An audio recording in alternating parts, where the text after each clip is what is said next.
All right. Well, welcome. I'm Laura with Michaels, and I wanted to welcome you guys to the beading class that we have tonight that is sponsored by John Bead. We've got Danielle Wicks here with us this evening, and we are very, very excited. We're going to be working on a brick stitch hoop earring, and Danielle has been fantastic about teaching us different techniques, and we've been learning quite a bit from her. If you'd like to go back and reference some of the videos of her previous classes, we've got all the videos online at michaels.com/classes, and we will be recording the class tonight as well, and it will be posted tomorrow. So if anyone wants to reference back, you'll be able to see the video of this class tomorrow. With that, we are going to go ahead and keep the microphones on mute, just to let you know, so that way we can make sure we hear Danielle. But we've got two folks here from John Bead. We've got Carmi and Millie, who are going to help us make sure that all of your questions are answered. So go ahead and open the chat box, and any questions you have throughout the class, go ahead and put them there, and we will make sure to get answers to you right away. So with that, I hope everybody has fun tonight, learned a few things. Please ask lots of questions. We're here to help. And let me introduce you to Danielle. Hi there. Thank you for joining us tonight. Tonight we're going to be making brick stitch earrings, and they are on hoops. Really fun, really beginner-friendly design. And you can make them with any seed bead you like. But tonight I'm going to be using a graduated size pattern where it goes from either 11s or 10s to 8s, 6s, 8s, and then back down to 11s or 10s to make it have like a kind of wavy pattern. And then if we get time at the end, I thought I'd show you guys how to make earring cards. So these are pretty fast makes. They make great gifts, and really fun to put together as a gift that way. So if you guys are ready, we'll get started. I'm going to switch my camera. All right.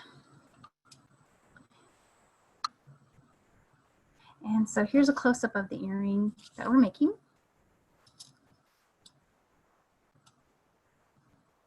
So you can see it's on. We start with these hoops here.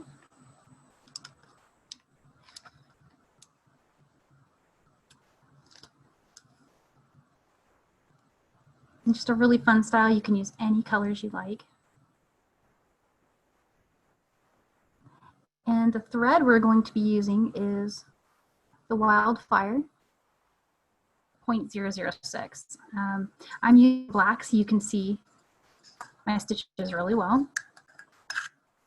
And so here's the seed beads are size 6, size 8. And I'm using size 10s tonight. You can use size 11s. The pattern PDF calls out 11s because that's what I used in those. But just for visual purposes tonight, I've gone up a size, and you can use either. They both work great. The beading needles are size 10 hard beading needles. These are from Beadalon.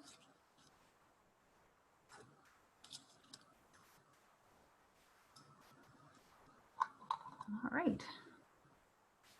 And so the amount of thread you cut, about as long as your arm is a good length, or 30 inches. If you like to measure, 30 inches is great. And so that's what I'm doing here. I'm cutting about that length. Okay. Danielle, if I could ask just a quick question. Do you think this is going to be one of those classes where we can make along with you, or should we pay attention to your steps and try to make at a later date? Oh, I think this is beginner friendly. So I'd say, yeah, make along. Brick stitch is, it's a really easy technique to learn. If you've never done bead weaving before or brick stitch before, maybe watch. There's going to be enough time for me to go through it more than once. But yeah, I think it's kind of up to you if you feel confident and want to try making it. Also, there's a replay, so if there's something that you want to go back and look at again, the replay will be up tomorrow. So let's see, these are the hoops that I'm using tonight, and they come in gold and silver. They actually have the ear wire attached. So one of the first steps I do, just so you're not going to get your thread tangled on the ear wire, is I'm using some chain nose pliers, and I'm going to open the front loop of this earring. I'm just going to remove it so we can work without it, getting caught. And we'll put that back on at the end.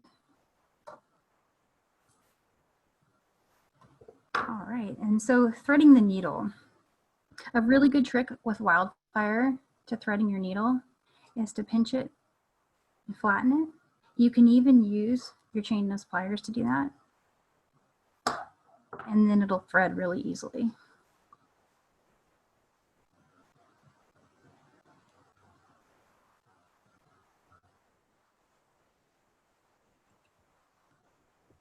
Okay.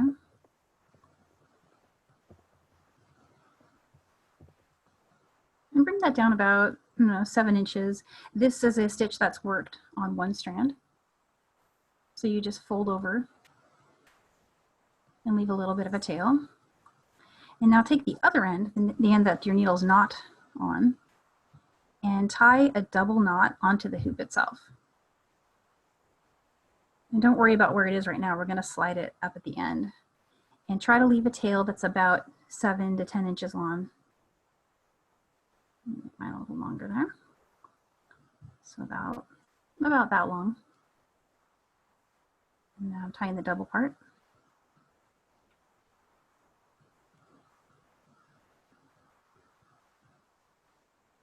Okay. And what I did there is I just slid it up so that it's right next to the top. And so now I'm going to get the beads ready. These are the size 6s. The color is turquoise. The turquoise green. These are size 8. And it's in a matte teal. And these are size 10 turquoise opaques.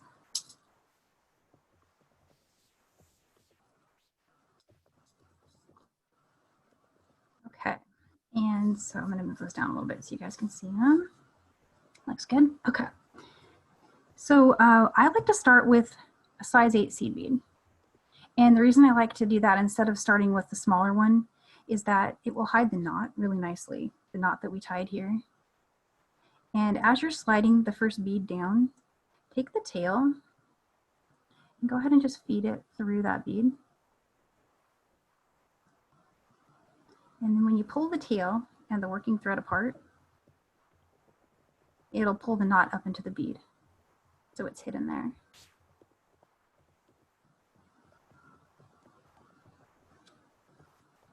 And so in this pattern, we're going to graduate the bead sizes up and then down, up and then down. So from 8, I want to move up to adding a 6.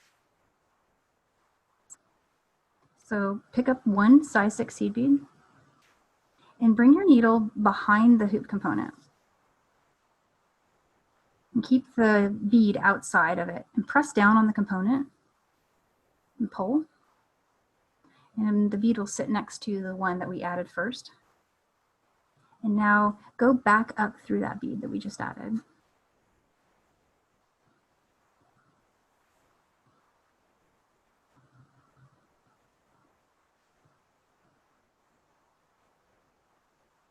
And so that should sit pretty nicely there. And so we're going to do that again, but this time with a size 8. So we're graduating back down in size.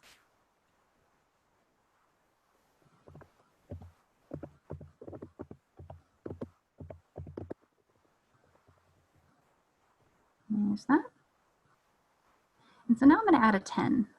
And this really gives it dimension. It gives it a little wave look on the hoop. Also, I find the 10s tend to tighten up the thread against the hoop there. There we go.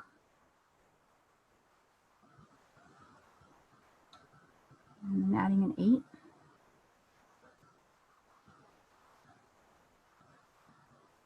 Now I'm going back up. So there was a 10, now I'm adding an 8. And each time I'm pulling, I'm pushing down on the hoop. That keeps the bead from coming underneath the component with the thread. Coming back up through thread, adding a 6. Go under the hoop. Pull tight. Up through that same bead.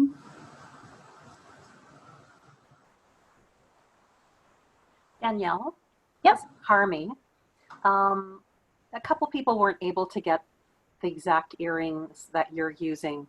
So they can do this on any kind of a hoop, correct? A circle? Absolutely. Yeah, there's so many opportunities to get creative with this. You can even use a key ring. Like my mom texted me earlier and she's like, the hoops are sold out. I need them. And I told her, do you have a key ring? Perfect. And so she's going to learn on that. You can also take 18 gauge or 20 gauge wire and make a hoop on a mandrel. That was your next question. Can they make their own hoop, and what gauge wire would you recommend? I would say 18 or 20. If you use 20, hammer it. If you use 18, it's going to be plenty strong. Perfect. And you have one other request, is if you could just do it again, just a little bit slower. Sure, yeah. I was planning to. So I'm going to set this one aside and we'll come back to it. And let's see it on gold this time. What do you think? Yes. Turquoise or gold. Okay. So there's that one. And so the first thing that I always do with these is just remove the ear wire so that we don't get a tangle while we're working. And then put it somewhere where you can find it later. Note to self. And so the WildFire thread, 0.006 is what I'm using tonight. And I usually cut a length that is from my shoulder to my hand. I just stretch my hand out and hold the spool at my shoulder. Or you can measure 30 inches, which would be a little longer, but you'll have plenty of thread that way. And to thread the needle, I know threading the needle can be tricky sometimes, but it really helps if you flatten it with some chainless pliers or just your fingernail. You can see, look how flat that gets. That's going to go right through the eye. A lot easier, I think, than without.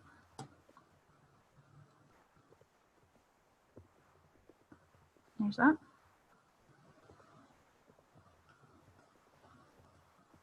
I pulled that down about 7 inches or so. And this stitch is worked on one strand. And take the other end.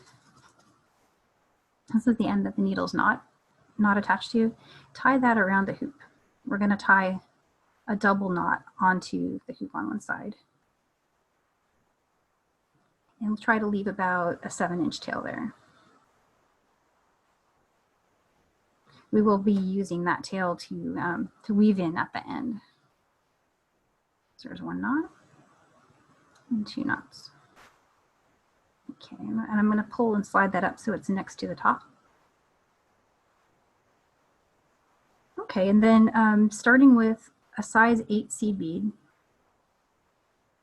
bring the seed bead down, and then take that tail thread. This is the thread we were using when we were tying the double knot, and bring it through the size 8 seed bead.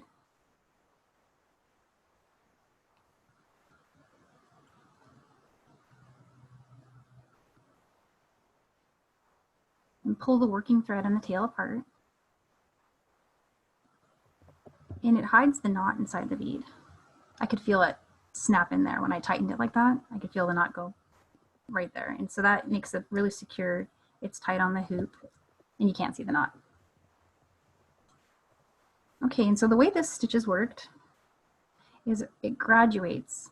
Actually, let me show you on the same color sample. So it graduates up. So you're starting with 8 and then going to a 6 and 8 down to a 10 or an 11, back up to an 8 to a 6. So that's all I'm doing is I'm just making a little wave just by changing the size of the seed bead.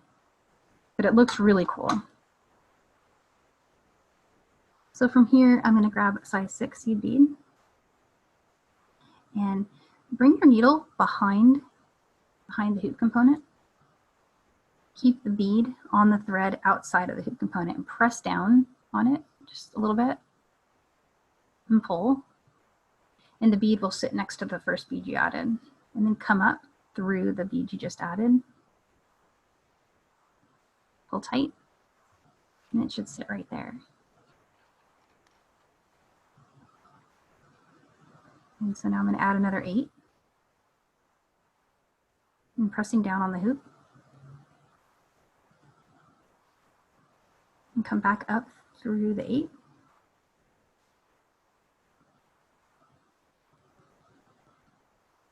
And so you start to see that wave. Now I'm picking up a 10.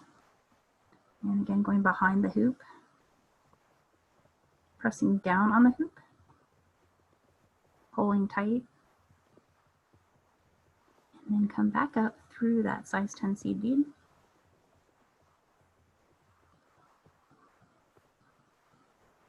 And pull tight. And then going back up by adding an 8. And press down on the hoop.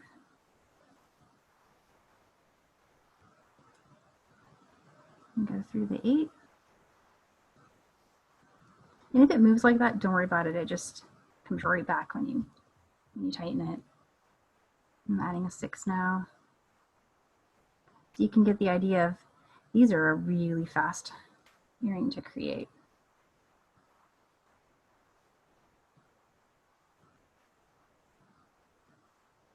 And there we're already a 1/4 of the way done in just that short amount of time. Danielle, just a couple of questions from the sidebar. The Sure. goal is to make sure that the bead is sitting on the wire with the hole facing up. Yeah, and it'll do that automatically without you really having to force it to. It'll just sit on the side of the hoop. And earlier when we mentioned like using a key ring, it'll do that even easier because that's got a flat surface on the side. But even on this round hoop, which has the look of, I think, 18 gauge, it's sitting right there without me having to really make any effort at all. Great. So what do you think? Should I show it one more time? Yes, you do have a couple of people who are definitely beading along with you. Okay. So they'd love to see it start to finish again. But we were saying this is one of those stitches, once you learn it, you will use it all the time. Absolutely, yeah, it's a really nice stitch. And it's versatile too. It's actually, if you think back to the brick stitch earrings, the ones that we made with the fringe, same stitch. And you can add to it. You can add to the top of it. So I'm removing the ear wire just to get it out of the way while we stitch. And cutting a length of WildFire thread. And the length, you won't need a lot. It doesn't use a lot of thread, but I said 30 inches on the instructions just to make sure there's lots of extra, for the tail and for weaving in on both sides. But you can get away with just shoulder to the length of your hand, and that will be fine. With your arm outstretched. I'm usually holding that spool at my shoulder and then just kind of pulling.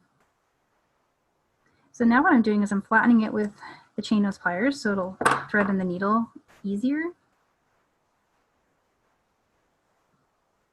And so it flattens, this thread flattens down when you do that. It just makes it really easy to thread.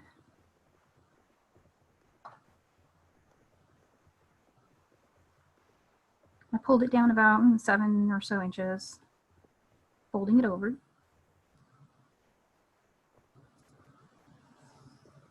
And I'm going to bring the tail end and tie it to the hoop using a double knot.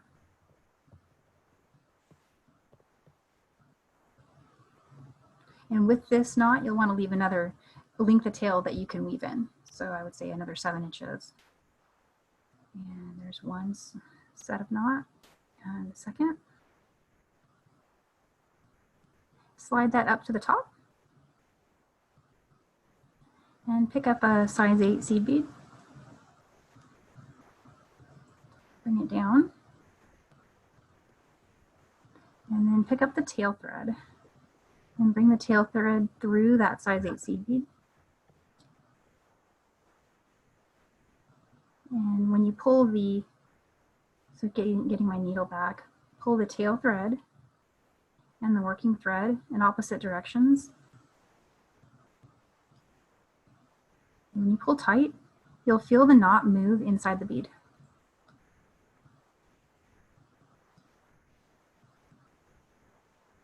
essentially hiding your knot.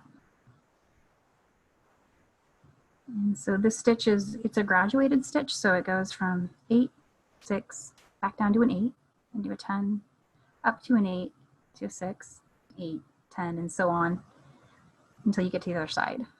So now I've added a 6. I'm going to go behind the hoop component with my needle, keeping that bead on the outside of the hoop. Push down on the hoop and pull, and he'll sit right next to the one you just added. And then go back through the size 6 seed bead that we added. And you see how it's moving? Don't sweat that. It will go right back, see, when you pull. And I'm adding an 8. And go behind the component. Move that bead down onto the thread and push down on the component. I'm pushing it into the mat. And pull. Turn and go through the 8.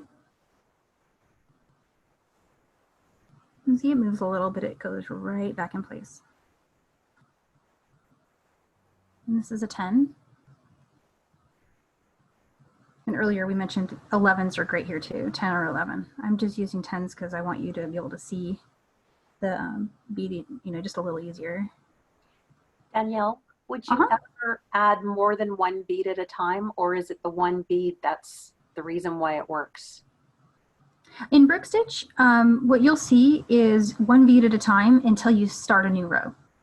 And then when you start a new row, at the start of every new row, you'll add 2.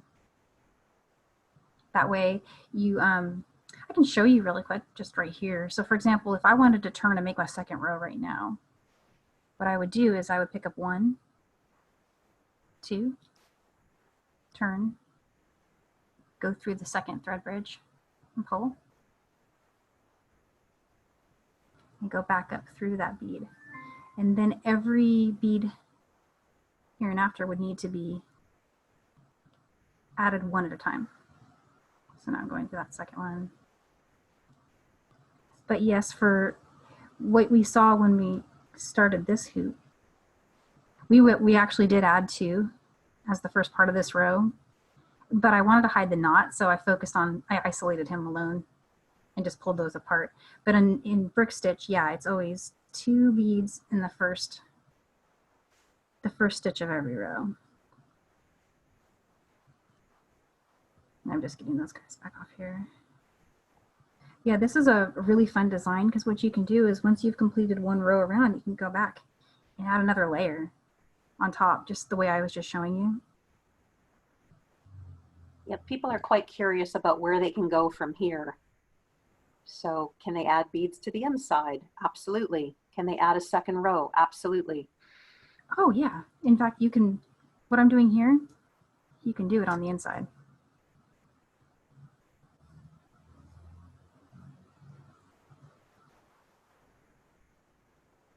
Same process. That's awesome. I think this is one of my favorite stitches. It's second to herringbone stitch, obviously, but it is up there among my favorite ones. I'm always brick stitching everything. When I first learned this stitch, I went through this phase where like I stitched on everything. I'm like, oh, I can stitch on that. The most random stuff. You would have laughed.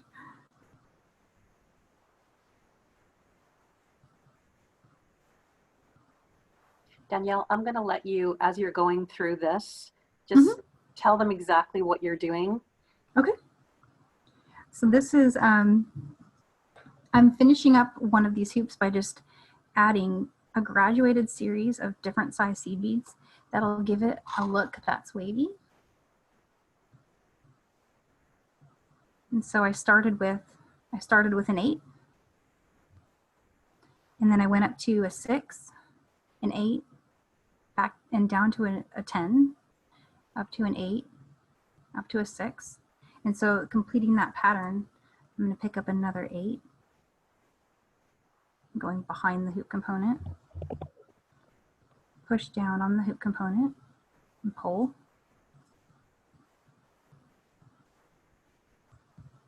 And go back through that same bead.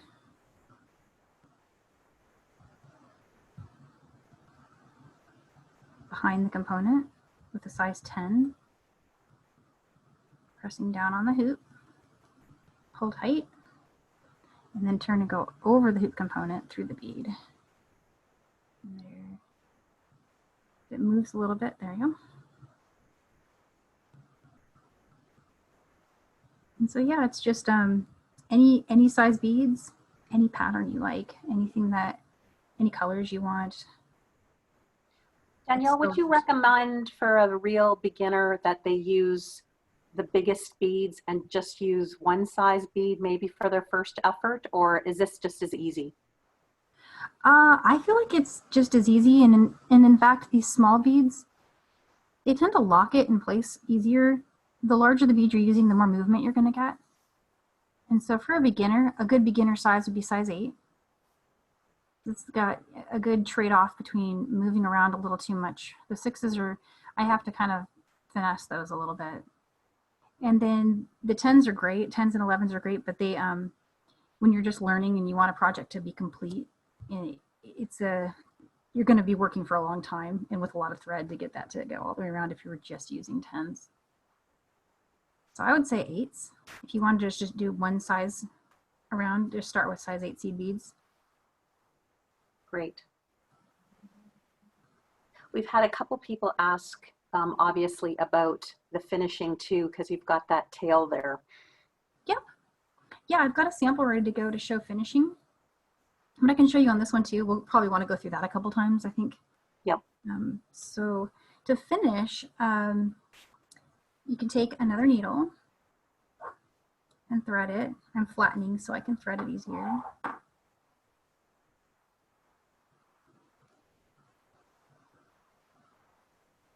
Okay. And so just pretend I have the rest of that done there.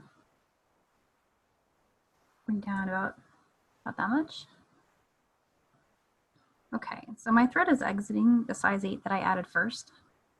And remember, I've got a knot in there. So I'm not going to want to go back through that. I'm going to go through the 6 that's next to it. Go down.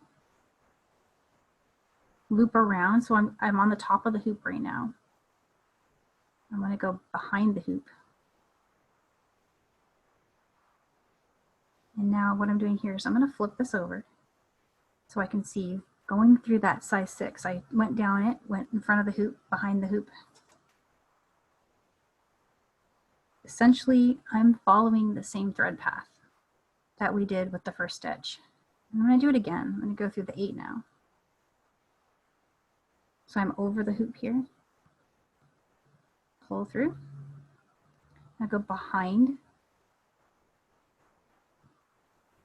and turning it over just so I can see and go back up through that same bead, the 8 that we went down. And that's pretty tight right there, but just to be double sure, you can go down another one. Through and pull, turn it over, and go up and through that 10 and pull tight. From here, you can take your needle off and you can use flush cutters, scissors, thread runner if you've got it. And if you're using any kind of snips, like the scissors, do so under tension. Push down with the scissors and pull up with the thread. Okay. And there you go.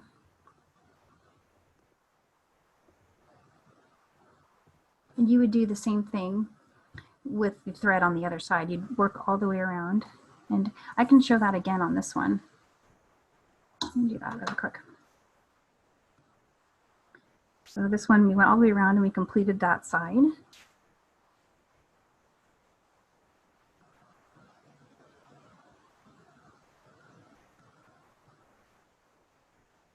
Lots of needle threading. Here we go. Okay, so I'm exiting that 8. I'm going to go back down through the adjacent bead, which in the case of my finished sample here, it ended up working out as a 10. Go down. I'm in front of the hoop here, going behind the hoop, flipping it over and going back up through that same bead. So I'm actually just tracing that stitch down through that 8. I'm over the hoop component and keep going. I go through around that side, turn it over, and go up through the 8.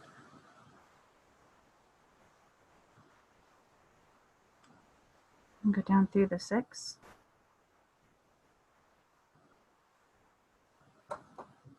Through the component. And turn it over. And back up through that 6. And since this is a 6, you could go one more. This stitch is going to hold tighter in a smaller bead.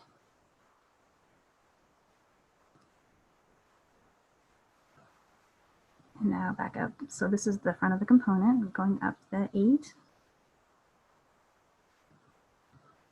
And so you see I've just essentially traced my stitches through 4 beads. And then to trim it, take some scissors or flush cutters, push down with them and pull up on the thread. So I'm actually lifting it right now and push. And that gets it as short as possible. And there you go. Danielle, how much time would you give yourself to make a pair of earrings? Every time you make it, you'll be so much faster than the last time. A beginner may need an hour, but you can make one of these in 10-15 minutes. So yeah, half an hour, you'll have a new pair of earrings. And another cool thing is, I did this one kind of off a little bit so I could show you. It is possible to slide them if you need to. You can work them like that. Oh, handy in case. And that looks good. Yeah. Oops, and I moved him a little bit. There we go. And so once you finished weaving in, do you guys want to see weaving in one more time?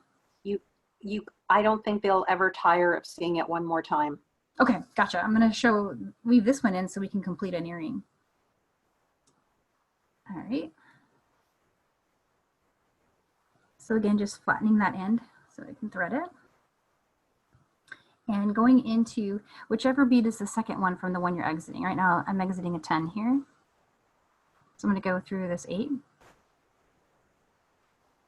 The needle's over the hoop component right now. I'm going to go through and behind it. So to put it through the bead, I flipped it over. I'm around the back now, and then back up through that same bead.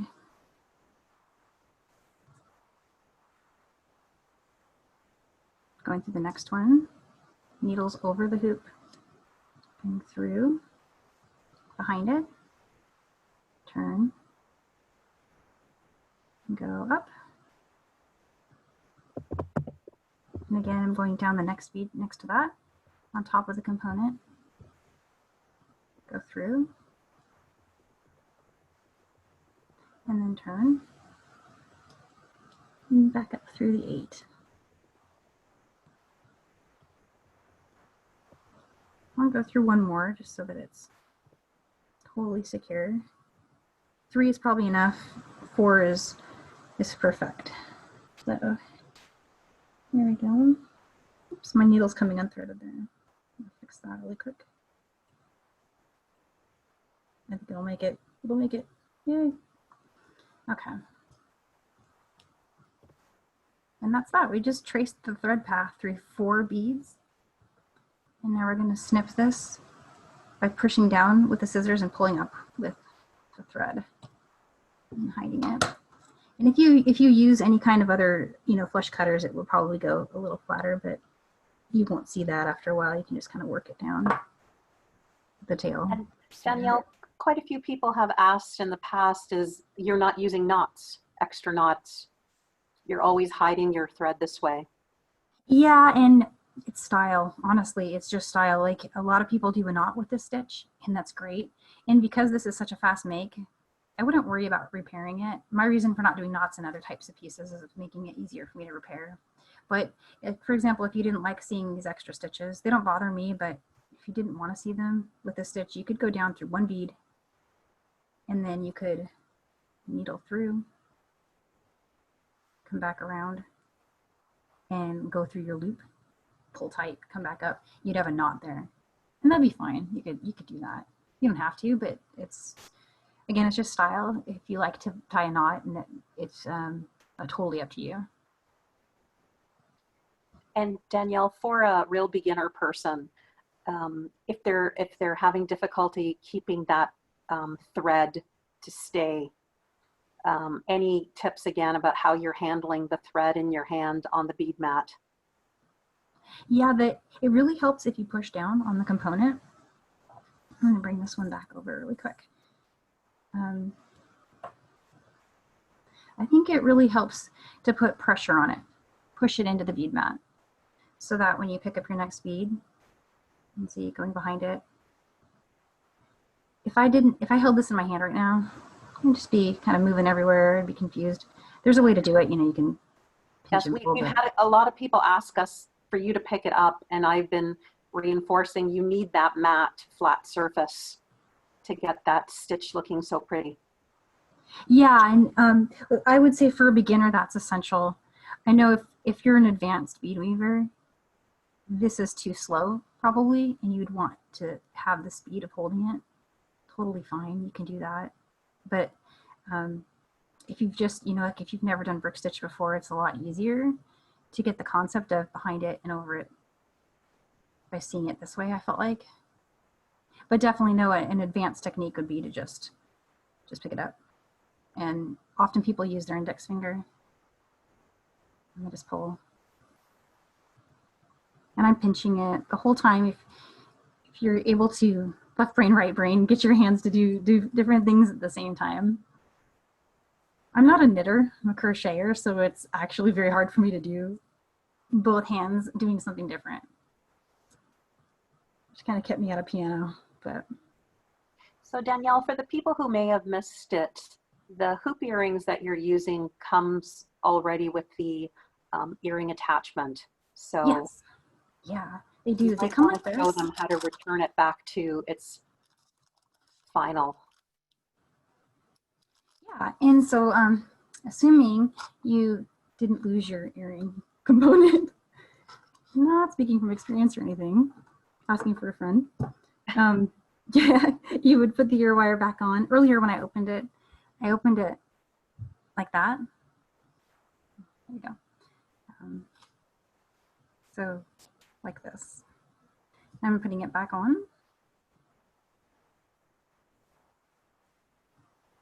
And that's there. If you want, you can tighten it a little bit. It doesn't need it, but this is a really strong, it's not a loose wire. This wire takes some effort with the pliers, which is good. It's not going to move once you've got it attached. Danielle, I've seen on your pages too, do you sometimes use this as a pendant as opposed to earrings? Oh yeah, yeah, for sure. It's a really gorgeous pendant, and you can do that with ease. You could put a bail on here or just a jump ring and then run a chain through it. You could drop a charm in the center. If you wanted to drop a charm in the center, two ways. You could either add a very large jump ring over this, or you could stitch. Once you're here, you've exited here, go back down through this bead, go around, come back up. And then instead of going this way like we did, go back this way and come through, add a few seed beads, add a jump ring and a charm, add a few more seed beads and come out over here, go back through here, go down and around, down and around, down and around. And then you'd have a charm in the center. Great. We're good for time right now. If there are some people who are a little bit more experienced beaders who are curious about the second row. So yeah. If you wouldn't mind just demonstrating the second row option. Yeah, no, totally. Let's go. I'm going to take this ear wire off this one. Okay. So I'm going to get this to be just a tad longer really quick. That's great because we can see you how you would stitch quickly without worrying. Yeah, okay, yeah. How fast do you do it? Ludicrous speed. I try not to lose track of what I've done though. I have made mistakes not to pull them out. Did that today on the ones I was making today. Okay. It looks like the camera's fast forwarding. I love doing that with video, you know, the time lapse. A friend of mine did it with a Cricut video, and she was doing what they call weeding with the Cricut tool, pulling out in a mandala, one of those mandala prints. She did it so fast, and how you? She's like, yeah, that was time lapse.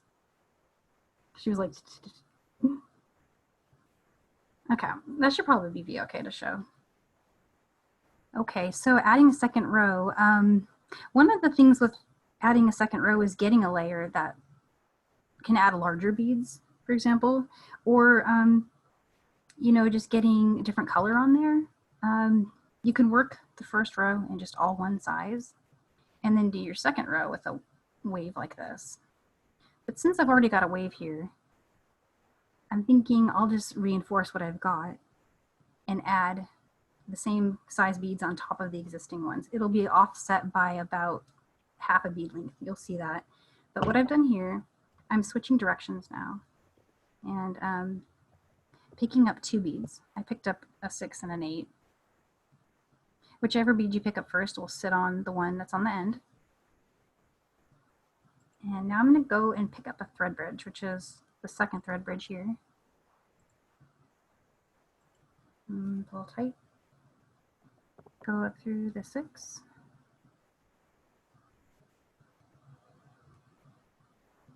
And a trick to, do you see this space here? You can lock that down, going down through that bead. And go back up through the one that's next to it. And this is the stitch you demonstrated in our first class, I think. It is, yeah. The second one, the fringe earrings. Fringe earrings. It's the exact same step, and it's really, so when we did that one, we were decreasing. So we had one row that started with 12 beads, and the next one had 11, and the next one had 10. On a hoop component like this, you don't want to decrease. You just want to kind of follow what you have. So that's where brick stitch can get a little tricky, is you're going to have to kind of guesstimate as you're making it which bridge to use. You won't always use the next one because the beads are different sizes and you're on a curve, and depending on what component you're on, you may or may need to go into the same thread bridge twice or skip a thread bridge. And so you just have to feel it while you're working. So in this case, you see I have a lot of space here. I've used the first and the second thread bridges. My first one was covered up by this bead, and my second one I used this one. Just make sure you guys can see that. I used this thread bridge already. And what the thread did is it kind of tightened and it moved back. It's hanging here. I've got a lot of space there. If I was to go and use my third thread bridge, I'll show you, we can pull it out. But the bead's now it's gonna kind of go like that. So what I probably do for this one, and there's no right way or wrong way to do this, but I'd probably use that same thread bridge again. So this is thread bridge number 2. So this will be for people who, after they've made their first set of earrings, or a few, if they want to add a second row. Yeah, exactly. Danielle, people want to know, how do you keep your stitch in place? Because a couple people are doing it and their thread is a little bit loose, so the beads are not staying tight. On the first row? Yes. Yeah, it's let's see, I'm gonna switch over to, it's kind of one of those things where, especially if we're talking about the first 2 beads you added, those are gonna move around a little bit.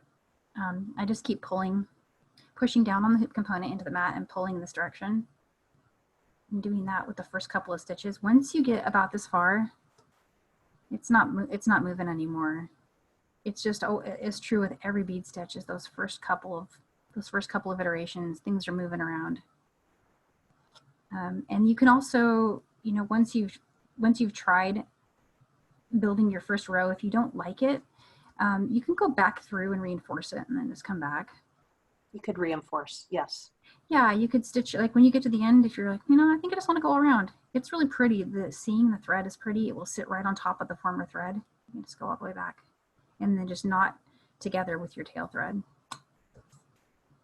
And Danielle, just watching our time, I think a lot of people always want to know how do they gift these earrings, or what's a great way to maybe have them in a sale, or if they're a vendor, how do you do it?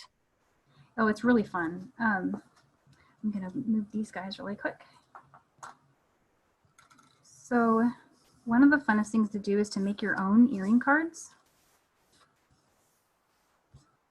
And here's one I made earlier.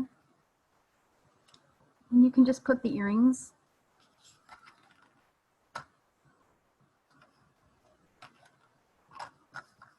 and you can put them inside of a jewelry box. You can put them in a greeting card if you have like a really pretty greeting card. Cut it to the same size and put it in the card and slide it in the envelope. And I do that with, you know, a nice sticker on the back. And I can show you guys how I made this. Yes. I'm gonna move it over here. And I'm gonna switch my camera really quick to one that's up a little higher. Here we go. Okay. And there we are. I'm gonna move this one out of the way. So Michael's has the most wonderful cardstock selection. And I spend a lot of time in the paper section just looking at really great colors. And so let's see, I'm thinking this turquoise. What do you guys think? Let's see if I can get it to come out. Is that too bright? But I like it with the teal, so I thought we'd try this one.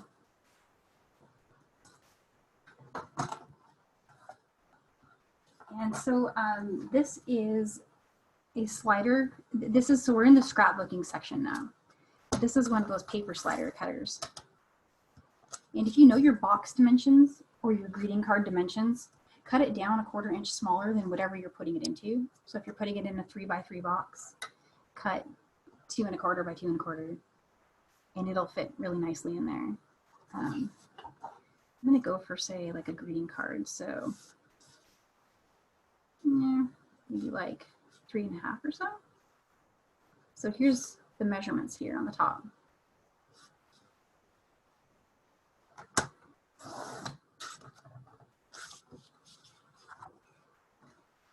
I really like that you spend as much time making your project look good when you're giving it away as you are in the making of it. So this is a wonderful presentation. Well, thank you. Yeah, I get excited about gifting and packaging things as much as the making of the jewelry. That part's really fun. And so this would probably fit in a good jewelry box or a nice, you know, greeting card. And this is an earring punch, speed landing, and it's awesome. You can make, so for example, a business card into an earring card with this. And you just slide the card in here and give it a punch. And there you go. Let me get my earring from earlier here. And he needs an ear wire, so I'll grab his ear wire. Put that back on there. Melly was answering a couple people who wanted to know if they can use this with the earring where you don't have the hole. Sorry. Oh, so let's see. Are they asking about a post or kidney wire or what? You could attach that to any type of earring component as long as they had a jump ring, and Yeah, there are definitely other posts that they can use. Yeah, they're asking about clip-on earrings. So I said for the little jump ring there, we can attach any type of earring on top, including clip-on or post or. Yes. Oh yeah, for sure. And the you know, because these open up, if you had, for example, a lever back ear wire, you could get a lever back in there. That's great. Yeah, just a really handy. There's also these little plastic, they look like little petals, and you can put them on the back of the ear wire to make them not fall off the card. And those are in the jewelry section. I think we call those ear nuts. Is that what they're called? Yeah, I was just diving for the word and my mind was blank. Yeah. I'm going to bring these back over so you can see how fun it is just to play with the colors. And you don't have to use a solid. You can go and get, you know, like a ocean scene and hang a seashell in the center. My mind goes wild coming up with ideas. It's all the fun things you can do. Definitely. Well, I think that covers everything, Laura. Yep, I think we've all learned a lot, and I appreciate everybody asking so many great questions. Did we have any final questions before we sign off for the evening? I see the hole punch. What is the hole punch called? Oh, It's the earring display card punch. yep, and the Michaels SKU number, so the number you would type into like the search engine on the Michaels app is it's on the PDF, but it's 10222-800. That's 10222-800. Type that into the app and it'll come right up. This is the underside looks like. You're getting quite a few people saying they're definitely going to make these. So I look forward to seeing other people's projects. Me too. I know you will post them, and Michaels will post them. And Laura, we're coming back for classes in August, so we have a lot to look forward to. We have a lot of exciting things happening in August, so definitely come back. We've got classes with Danielle. I think we're going to shift over to Tuesdays at 3 o'clock with Danielle. So we're kind of doing a little time change, see if we can try that out, see if it works for everybody. Her next project is a multi-strand bracelet. So if you want to talk about that for just a moment. Yeah, and I have a sample I made to match the earrings I'm wearing. I tried to finish it, but I've got the stitch done. Let me get that for you. And I'll switch back to this camera really quick so you guys can We're uploading the class details right now, so those will probably be live by tomorrow. So if everybody could register for that one as well. Let's get the autofocus going there. Is it working, guys? It went to sleep, so now it's waking up. There we go. Okay, so it's a wavy stitch. And this is made with the same beads that are on my earring. So you can have a little set. And it's multi-strand. The matching bracelet concept. Yeah, I love doing that. It's so fun. Danielle, do you have your multi-strand bracelet that we're teaching in the first August class? Actually, I probably have it. Do you have it? Yeah, this is the same Laura, bracelet. I have the sample and it's in photography. So we will post it as soon as we can. Well, all right. Well, thank you, everyone. Danielle, I appreciate your time and expertise. You're always such a great teacher and patient with us. We love being able to go back and watch it multiple times. So thank you for being patient with us as we're learning, myself included over here. It helps to see you going through the steps over and over again. So for those of you who are enjoying Danielle's classes, this is actually her 4th class that she has taught with us so far. They're all kept at michaels.com/classes. It's the same place that you registered for this. As well, we've got a bunch of other jewelry classes too. We've had Beadalon and Impress Art have been on there previously. So there's some good content as well as all other different types of crafts that we have available at Michaels. So we keep all of our classes in that particular spot. So michaels.com/classes. And if you have kids, we have a wealth of kids videos there as well. So lots of fun ways to craft. Thank you, Danielle. Thank you, Millie and Carmen. I appreciate your time tonight and hope you all enjoyed it and learned a few new tricks, and we'll see you at the next class. Thank you. Good night. Thank you, guys. Bye.